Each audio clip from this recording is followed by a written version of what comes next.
Bonjour à tous. D'abord, permettez-moi de présenter mon groupe. Je m'appelle Marc. Je m'appelle Khan et je m'appelle Đức. Aujourd'hui, nous allons parler la mode à la fête du français depuis le passé jusqu'à maintenant. Pour plus de détails, nous allons présenter le changement du style pendant le période.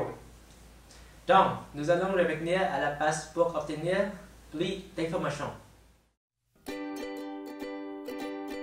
La terme mode a commencé dans les années 1700. Ils ont été tout simplement connus sous le nom d'événements. Modèles d'événements ont été rendus populaires par la reine Marie-Antoinette. Les femmes préfèrent plus petite taille et plus grande de la hanche, de sorte qu'ils portent des corsets pour serrer leur taille.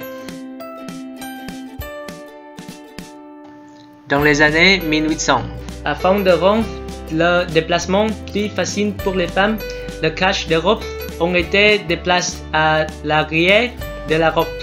Cette conception populaire a ensuite été appelée robe de pigeon.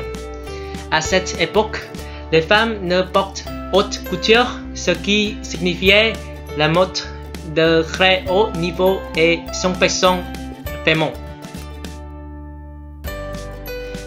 Dans la Deuxième Guerre mondiale, les femmes devaient aller sur les missions. La quantité de tissu porté est réduite. En raison des exigences dans les missions, la chemise robe a été utilisée avec du fil au travail ou dans un bâti.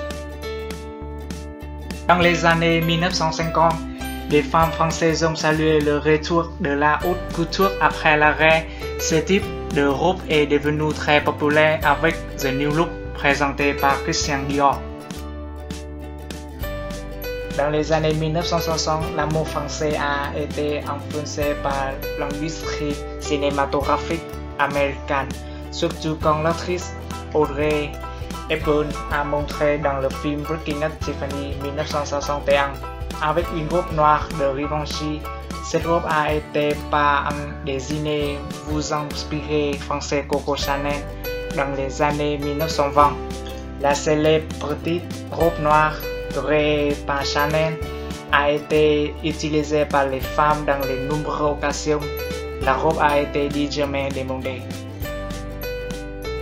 Maintenant, le costume français comporte ailleurs est une combinaison de plusieurs tendances et styles et nombreux endroits. La mode actuelle est plus simple, raffinée, élégante et couleureuse.